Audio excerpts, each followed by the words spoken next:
ये बिल्कुल एक साल पहले की बात है। 30 दिसंबर 2017। मैं अपने कार से मुंबई से गोवा जा रहा था। गोवा इसलिए क्योंकि मेरे सारे दोस्त गोवा में थे। हमारा पार्टी का प्लान गोवा में था। मैं ऑफिस की वजह से मेरे दोस्तों के साथ गोवा नहीं जा सका, तो वो पहले से ही वहाँ पहुँच गए थे। मैंने अपना ऑफिस का काम खत्म किया था और मैं गोवा के लिए निकल गया था। मुंबई से गोवा कार से कुछ 14 घंटे लगते हैं। मैं रात के कुछ 8 बजे निकला था। मुझे पता था मैं एट वन स्ट्रेच इतनी सारी ड्राइविंग नहीं कर सकता, तो मैंने डिसाइड किया था कि मैं एक रात के लिए किसी होटल में रह जाऊं।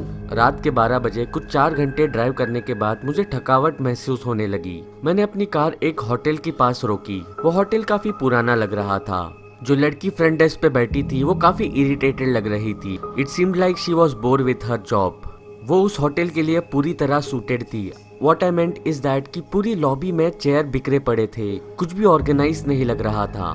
लेकिन इससे मुझे क्या करना था? मैं वहाँ पे लग्जरी के लिए नहीं रह रहा था, मुझे बस एक रात स्पेंड करनी थी। मुझे जो रूम अलोकेट किया था, मैं उस रूम के अंदर आ गया। इट वॉज ऑलरेडी लेट, सो मैंने रात को ब्रश किया और सीधे बेड पे आ गया। मैंने बेड के बाजू में पड़ा हुआ लैंप बंद कर दिया और सीधे सोने के लिए गया, क्योंकि अगले दिन उठ के मुझे फिर से 8-10 घंटे के लिए ड्राइव करना था। सडनली मेरे रूम के दरवाजे पे किसी ने नॉक किया। मैं दरवाजे के पास गया और पीप होल से बाहर पीप करके देखने की कोशिश की। तब मुझे पता चला कि वो पीप होल ब्लॉक्ड है, तो मुझे बाहर का कुछ भी दिखाई नहीं दे रहा था। मैंने बस हल्का सा दरवाजा खोला और बाहर देखने की कोशिश की। मेरे रूम के दरवाजे के सामने कोई भी खड़ा नहीं था। मैंने पूरी तरह दरवाजा खोल दिया और उस हॉलवे में देखा। हॉलवे पूरी तरह एम्प्टी था। तो मेरे मन में एक सवाल उठा कि शायद कोई मुझे यहाँ पे प्रैंक तो नहीं कर रहा। मैंने वो दरवाजा बंद किया और लॉक कर दिया और फिर मैं अपने बेड के ऊपर आके फिर से सोने लगा। और कुछ 5-10 मिनट बाद फिर से वही चीज हुई, नॉक एट द डोर। इस बार भी मैं अपने बेड से उठा, दरवाजे की तरफ गया और पीप होल से बाहर देखने की कोशिश की। लेकिन इस बार पीप होल ब्लॉक्ड नहीं था। मैं पीप होल से रूम के बाहर देख सकता था। मैंने देखा मेरे दरवाजे के बाहर कोई भी खड़ा नहीं है। मैंने फिर से वो दरवाजा खोला। मैंने हॉलवे के दोनों भी तरफ गौर से देखा, लेकिन हॉलवे अभी भी एम्प्टी ही था। बट तभी मुझे एक चीज हिट हुई कि इस बार मैं उस पीप होल से बाहर देख सकता था। इसका मतलब ये था कि किसी ने पहली बार पीप होल बाहर से ब्लॉक किया था। अब ये कुछ ज्यादा हो रहा था, इसलिए मैं नीचे रिसेप्शनिस्ट के पास गया। मैंने उसे कहा मेरे दरवाजे पे कोई तो नॉक कर रहा है, और पोलाइटली उसको पूछा कि ये सब कौन कर रहा है, ये सीसीटीवी फुटेज में चेक करो। उस औरत ने कहा कि उन्होंने हॉलवेज में सीसीटीवी लगाए ही नहीं है।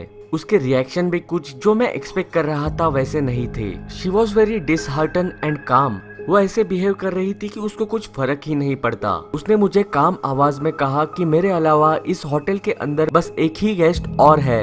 ये कहने के बाद वो मुझे बस एक ब्लैंक स्टेयर देती रही। मुझे पता चल गया था कि ये औरत मेरी थोड़ी सी भी हेल्प करने नहीं वाली है और ये मेरे किसी भी काम नहीं आने वाली। सो मैं वहाँ से वापस अपने रूम में चला गया। मैंने दरवाजा बंद कर दिया, ऑफ कोर्स लॉक भी किया और अपने बेड पे आया। इस बार मैंने अपने हेडफोन्स लगाए और मैंने वो स्लीप रिलैक्सेशंस वाले वीडियो यूट्यूब पे लगाए। मैंने सोचा ये लगा कि मुझे नींद ही नहीं आएगी, बल्कि मुझे दरवाजा नॉकिंग की आवाज आने भी ब्लॉक हो जाएगी। And it worked for a while at least. कुछ देर बाद पता नहीं क्यों मैंने अपनी आंखें हल्की सी खोली। मैंने अपने रूम में नजर घुमाई।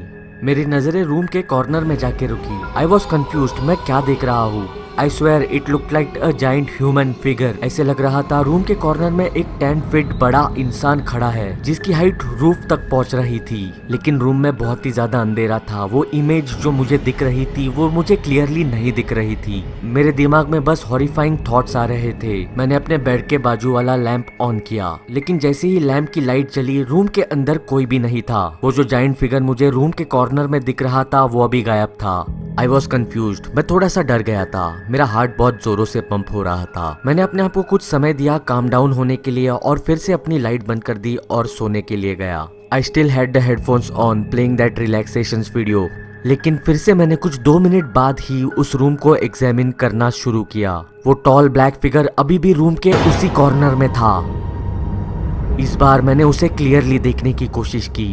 मैंने देखा उसका हाथ उसके शरीर से बाहर स्ट्रेच कर रहा है। मैं ये देख के बहुत ही ज्यादा डर गया। मैंने जल्दी से लैंप ऑन कर दिया। इस बार भी वो चीज वहां से गायब थी।